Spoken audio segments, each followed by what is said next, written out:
Archive, the strange, hidden, and untold. I'm Kevin. And I'm Vera and Kevin. You look way too excited about whatever rabbit hole you've fallen into this week. Today we're talking about something that's been lurking above our heads for, I don't know, maybe 13,000 years. 13,000. Okay, hold up. Are we talking about the moon? Because last I checked, that's been up there a bit longer than that.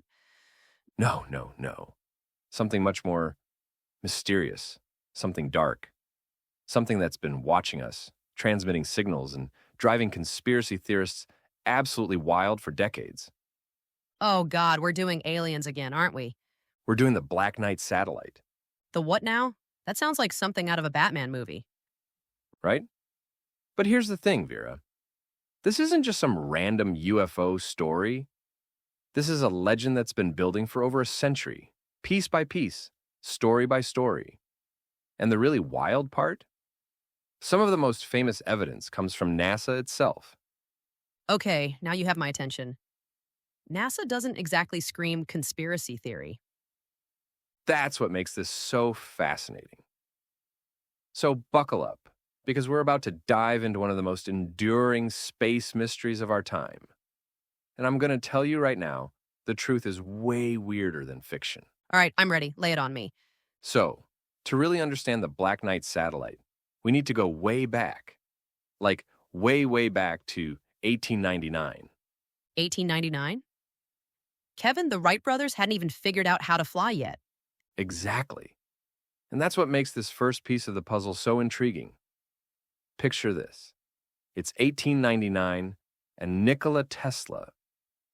Oh, Tesla. The guy with the coils and the wireless electricity obsession. That's him. So Tesla is out in Colorado Springs with this massive radio transmitter setup, just experimenting away, right? And he starts picking up these signals. But not just any signals, Vera. These were repetitive, patterned signals, unlike any natural Earth static he'd ever heard. Okay, but 1899. What could he even pick up? Was there anyone else broadcasting back then? That's exactly the point. There wasn't. Nobody. And Tesla knew this. So what does he think? He goes public and says, these signals must be coming from an intelligent outside source. He's thinking, Mars. Of course it's Mars. It's always Mars with these early scientists. Well, to be fair, this was peak War of the Worlds era. Everyone was obsessed with the idea of Martians. But here's what Tesla actually said, and I'm quoting here. The feeling is constantly growing on me that I had been the first to hear the greeting of one planet to another. That's actually kind of poetic and terrifying. But wait, so Tesla never said anything about a satellite, right? Nope, not a word about satellites. That connection was made decades later by conspiracy theorists who were basically playing connect the dots with unrelated events. But Tesla's mysterious signals? They planted the seed that there might be something out there, watching us, trying to communicate. So what were the signals actually? Please tell me we figured that out eventually. Well, modern scientists think Tesla was probably picking up natural radio emissions, maybe from the ionosphere, maybe from distant stars. Remember, this was way before we knew about things like pulsars, which are neutron stars that emit regular radio pulses. Those weren't discovered until 1968. So basically, Tesla heard space doing space things and assumed it was aliens saying hello. Pretty much. But you gotta love the guy's optimism, right? First mysterious signal from space, and he's like, oh, this must be our new alien friends. I respect that. So that's 1899. What happens next in this cosmic game of telephone? All right, so we jump forward to the 1920s. Enter Jürgen Hals, this Norwegian radio operator, who's just minding his own business in Oslo, doing normal radio operator things. As one does in Oslo? Exactly. But then he notices something really weird. Some of his radio transmissions are echoing back to him, but not immediately. We're talking several seconds later. That doesn't sound right. Wouldn't radio waves travel at the speed of light? They should bounce back pretty much instantly if they're hitting something. You'd think, right? But these were called long-delayed echoes, or LDEs, and they were confirmed by other radio operators too. It became this genuine scientific puzzle that, honestly, we still don't completely understand today. Wait, we still don't understand it? It's been a century. Well, we have theories. Scientists think it's probably signals bouncing around between atmospheric layers or getting trapped in magnetospheric plasma, causing these weird delays. But in the 1920s, this was like alien level mysterious. So let me guess. Some people thought these echoes were also coming from our mysterious space watchers? Oh, you're getting ahead of me, but yes. Much later, this becomes a crucial piece of the Black Knight puzzle. But we're not there yet. We're still just collecting random mysterious space phenomena. It's like the universe's most frustrating jigsaw puzzle. Perfect analogy. And speaking of frustrating puzzles, let's jump to 1954. The Cold War's ramping up. Everyone's paranoid about nuclear weapons and secret Soviet technology. Oh, this is going to be good. So there's this guy, Major Donald Kehoe, retired Air Force, big UFO researcher, and he makes this absolutely wild claim to the press. He says the Air Force has detected 2 artificial satellites orbiting Earth. In 1954, Kevin's Sputnik didn't launch until 1957. Exactly. Nobody had the capability to put anything in orbit yet. Not the US, not the Soviets, nobody. So when this hits the newspapers, we're talking San Francisco Examiner, Aviation Week, people lose their minds. I bet. So what were these mysterious satellites? Well, here's where it gets interesting. There's strong evidence that Kehoe was basically doing a publicity stunt. He had a UFO book coming out that same year called Flying Saucers from Outer Space. Oh, come on! Classic book promotion gone wild? The timing is pretty suspicious, right? And here's the kicker. The newspapers seem to be in on the joke. They ran the stories with this kind of tongue-in-cheek tone, like they weren't taking it super seriously. So basically, we have what might be the first viral marketing campaign for a UFO book. Could be. But fast forward a few decades, and conspiracy theorists are like, see? Even in the 1950s, they knew something was up there. They completely ignore the context that it was probably just creative marketing. That's so typical. The debunking never travels as far as the original story. Exactly. But Vera, we're just getting to the good stuff. Because in 1960, something actually interesting happens. Okay, 1960. The space race is heating up. Both the US and USSR are launching satellites left and right. Right, and everyone's super paranoid about spy satellites and secret military technology. So when the US Navy's radar surveillance system picks up an unknown object in polar orbit, Oh no, please tell me they didn't immediately assume aliens. well, not immediately. At first, everyone's thinking it's probably a secret Soviet satellite.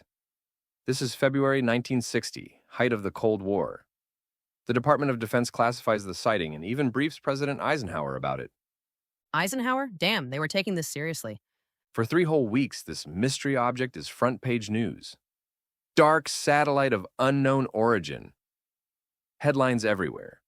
People are genuinely spooked because, if the Soviets had secret spy satellites, that was a legitimate national security threat. So what was it?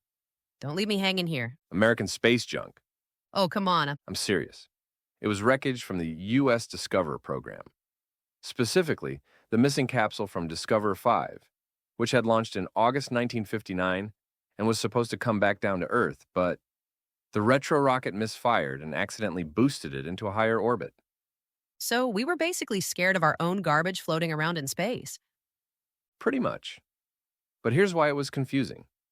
The Discover program was actually a cover for the top-secret Corona spy satellite project. So officials couldn't immediately say, oh yeah, that's ours from our secret spy program.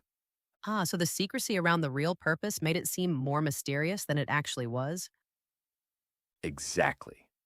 And once they figured it out and announced it in March 1960, the story died in the mainstream press. Time magazine ran the explanation. Everyone moved on. Case closed. But let me guess. Conspiracy theorists conveniently forgot about the resolution and just remembered the mystery part. Bingo. In later retellings of the Black Knight story, they mention the 1960 dark satellite, but somehow always leave out the part where it was completely explained and turned out to be our own space debris. Classic cherry picking.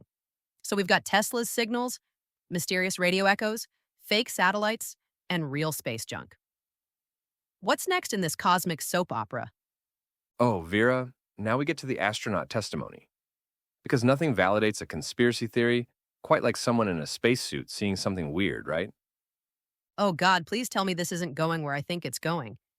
So it's 1963, and Gordon Cooper is flying the final Mercury mission, Mercury Atlas 9, Faith 7. He's orbiting Earth, living the dream, right? And according to Black Knight lore, during his 15th orbit, Cooper reports seeing this glowing green object ahead of him. The story goes that it was even detected on radar at an Australian tracking station. That actually sounds pretty compelling. An astronaut seeing something and ground control confirming it? Right? That's exactly why this story has legs.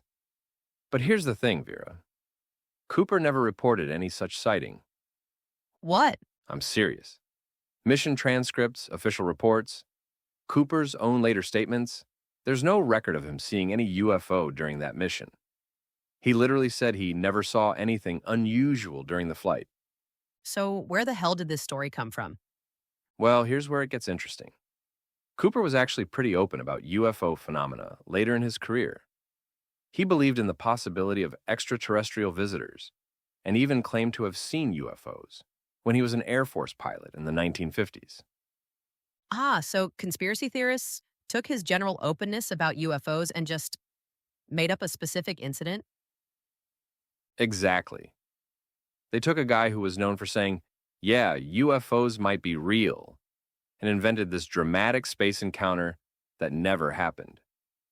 Even though Cooper himself debunked the story multiple times. That's so frustrating. The guy is literally saying, this didn't happen. And people are still like, but the astronaut saw it. It's like the adult version of that telephone game we played as kids. Except instead of whispering, people are writing books and making documentaries. And the story just gets more dramatic with each telling. So we've debunked the astronaut angle. What's next? All right, now we get to what I think is the most fascinating part of this whole saga. It's the 1970s, and we meet Duncan Lunan, this Scottish researcher who decides to take another look at those long-delayed radio echoes from the 1920s. The Norwegian guy's weird echoes?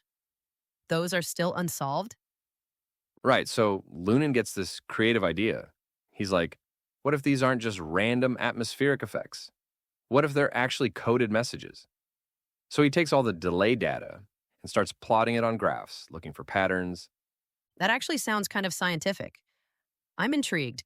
So Lunan plots these delays in sequence, and he claims to see a star map, specifically pointing toward Epsilon Boötis, which is a star in the Boötis constellation about 52 light-years away. A star map hidden in radio echoes? That's either incredibly clever alien communication or Or a classic case of seeing patterns where none exist. But wait, it gets better. Lunan interprets this message as indicating that an automated alien probe from that star system has been in orbit around Earth or the Moon for the last 13,000 years. 13,000 years. There's that number you mentioned at the beginning. Exactly. This is where the Black Knight gets its ancient pedigree. Lunan's hypothesis was that this probe was basically waiting for humanity to develop radio technology so it could make contact. Okay, that's actually a pretty cool sci-fi concept. Like a cosmic answering machine. Right? It's like something out of Arthur C. Clarke. And that's kind of fitting because Lunan published this in Analog, which was a science fiction magazine, not a peer-reviewed journal. So it was more speculative fiction than hard science. Well, Lunan was a science communicator and sci-fi author, not a professional astronomer. But the media and UFO enthusiasts ran with it anyway. Here was this concrete scientific-sounding theory about an ancient alien sentinel watching Earth. And I'm guessing this is where someone connected it to all the previous mystery satellite stories? Bingo! Even though Lunan never called his hypothetical probe the Black Knight and never claimed it was the same as the 1960 satellite or any of the other stories. That connection was made in UFO circles, merging the 13,000-year-old probe idea with the existing satellite legends. So we've got another case of people connecting unrelated dots. Exactly. But here's the really important part, Vera. Lunan later retracted his conclusions. He did what now? In the late 1970s, he acknowledged that his method was flawed, and the star map could easily be a result of chance alignments or misinterpretation. He called some of his own conclusions outright errors. So the guy who came up with the 13,000-year-old alien probe theory basically said, never mind, I was wrong? Yep. But by then, the idea was already baked into the Black Knight mythology. It didn't matter that the creator of the theory had debunked himself. The story was too good to let facts get in the way. This is like watching a myth being born in real time. Each generation adds their own layer to the legend. That's such a perfect way to put it. And speaking of layers, we're about to get to the most famous piece of evidence for the Black Knight satellite. The photos that made this conspiracy theory go viral on the early internet. Oh no, please, tell me NASA didn't accidentally photograph something mysterious. Oh, they totally did. December 1998, Space Shuttle mission STS-88. And the photos are genuinely striking. Okay, 1998. The internet is still pretty new. Conspiracy theories are about to go digital. What happens on this shuttle mission? So, STS-88 was a big deal. It was the first space shuttle mission to the International Space Station. The shuttle Endeavour was carrying up the Unity node to connect with the Russian Zarya module, historic moment in space cooperation. Sounds routine enough. Where does it go wrong? Well, during one of the spacewalks, the astronauts are installing thermal insulation covers on the ISS docking nodes. Pretty standard procedure. But then astronaut Jerry Ross has one of those oops moments. Uh-oh. A thermal blanket, specifically something called a trunnion pin thermal cover, slips out of his grasp and just floats away into space. That's gotta be embarrassing. Hey, ground control, I just littered in orbit. Right? And you can actually hear it in the mission audio. Commander Robert Cabana tells Ross, Jerry, one of the thermal covers got away from you, and they just have to watch this dark object drift off into space. So NASA loses a piece of space equipment. That happens sometimes, right? Oh yeah, it's not uncommon. Space is a hostile environment, and sometimes stuff just floats away during spacewalks. They logged it as space debris, NASA catalog ID 025570, and tracked its orbit until it re-entered the atmosphere and burned up a few weeks later. Okay, so where do the famous photos come in? Well, before it burned up, the crew took several photographs of this lost thermal blanket using a 70mm camera. They wanted to document its trajectory for analysis, figure out where it went wrong, that sort of thing. That sounds like standard procedure. It was. But Vera, when NASA published these photos in their public archive, and people saw them without context, Oh no. the photos show this dark, irregularly shaped object floating against the backdrop of Earth's curvature and clouds. The sunlight is catching on its edges as it hovers above the atmosphere, giving it this dramatic, almost otherworldly appearance. I can see how that might look mysterious to someone who doesn't know what they're looking at. Mysterious doesn't even begin to cover it. To a layperson, this thing looks like some kind of ancient spacecraft. It's got these angular features, it's completely dark, and it's just lurking there against the blue curve of Earth. So when UFO enthusiasts found these photos, They went absolutely nuclear. This was it. The Black Knight satellite had finally been caught on camera by NASA. Here was photographic proof of the ancient alien watcher that had been orbiting Earth for 13,000 years. and I'm guessing the photos started spreading without any of the context about it being lost space equipment? Exactly. By the early 2000s, and especially once social media took off, these images were everywhere. Conspiracy websites, tabloids, even some mainstream outlets ran stories suggesting NASA had photographed an alien satellite. So we have actual NASA photos of what genuinely looks like a mysterious dark object in space. That's got to be the most convincing evidence yet. It absolutely is. Which is why even today, if you Google Black Knight satellite, these 1998 images are the first things you'll see. They're the visual hook that keeps this legend alive. But we know what it actually is, right? The thermal blanket? We do, and here's the thing.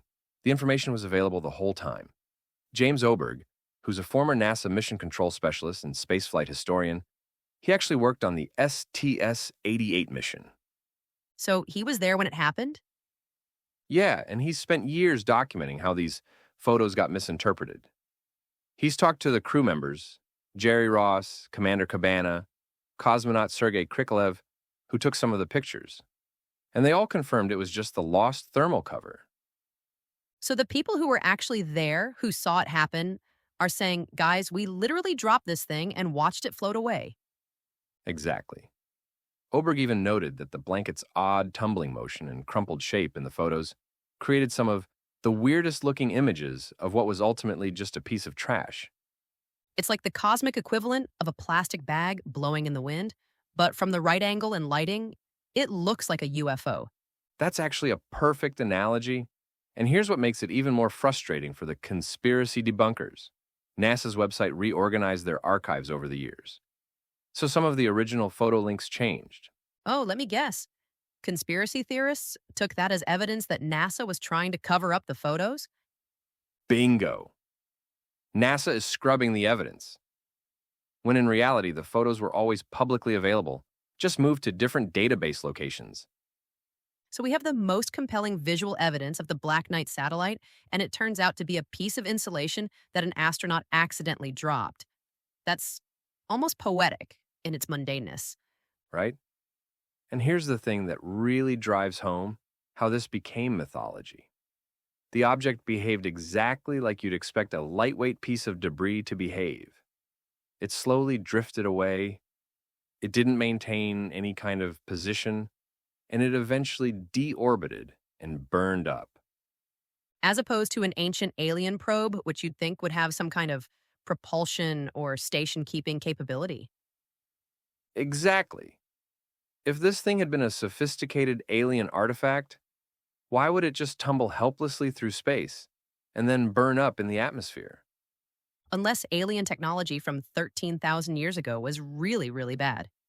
You know, the Epsilon Botus probe manufacturers really cut corners on that model.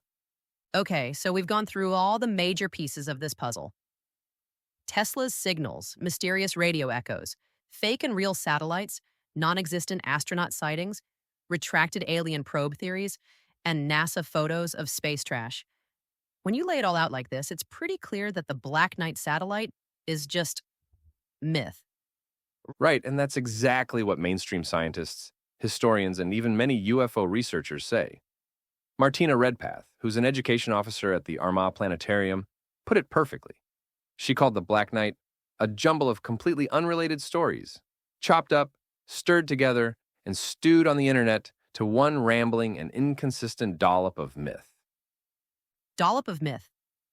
I love that. It really captures how this whole thing is just ingredients that don't belong together.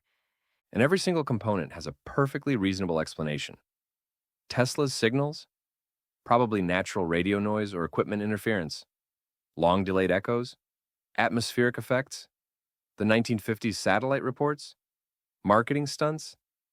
The 1960 dark satellite? American space debris? Cooper's sighting? Never happened. Lunin's ancient probe? Retracted by the author himself? And the famous NASA photos are a lost thermal blanket. Exactly. But here's what I find fascinating, Vera.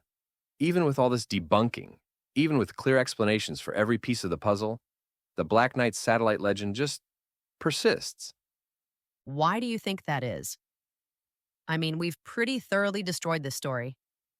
Well, there are a few things going on. First, humans are really good at finding patterns, even when they don't exist.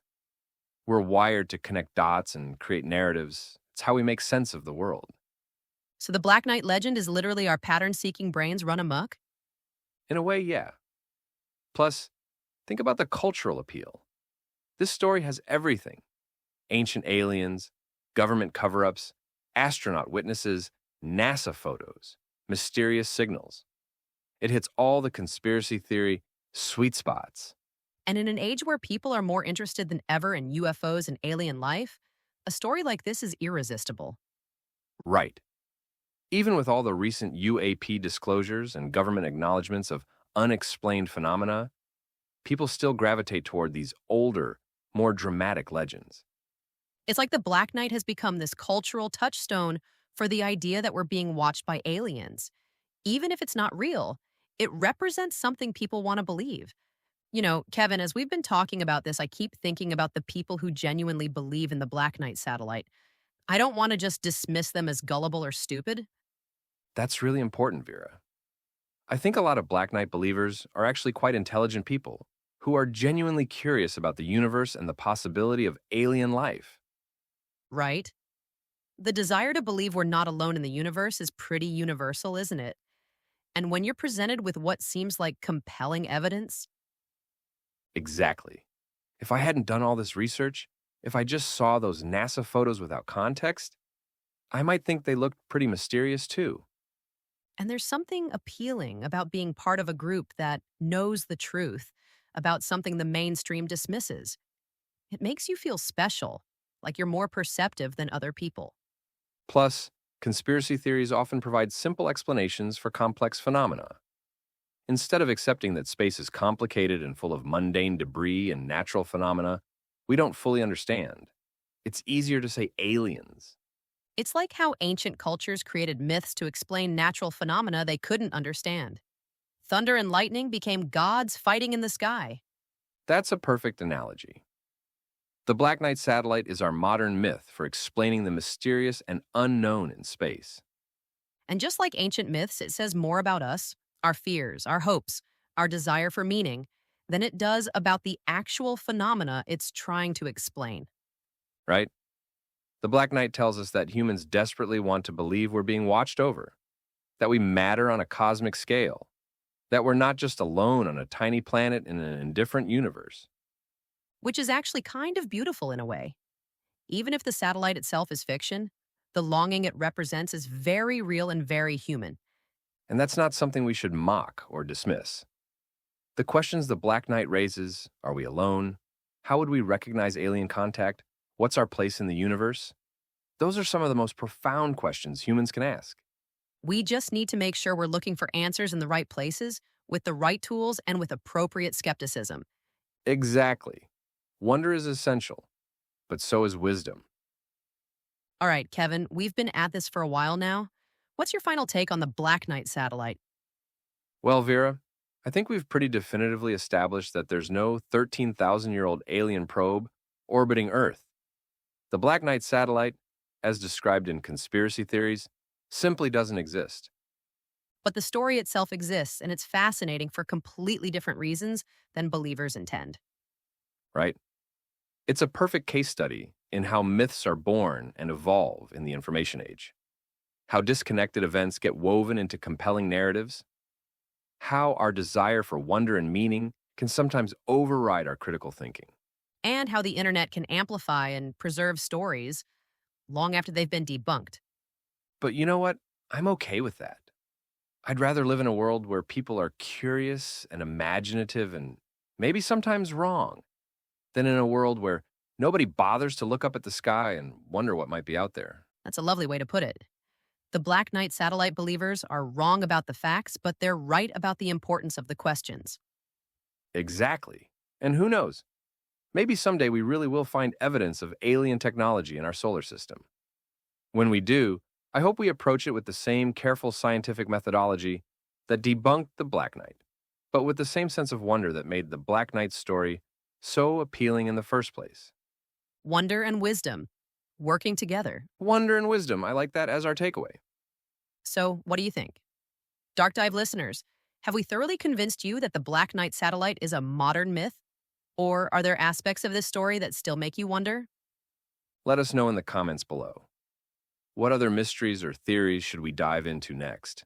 And if you missed our previous episode on Project Stargate, the CIA's psychic spy program, click that link on your screen.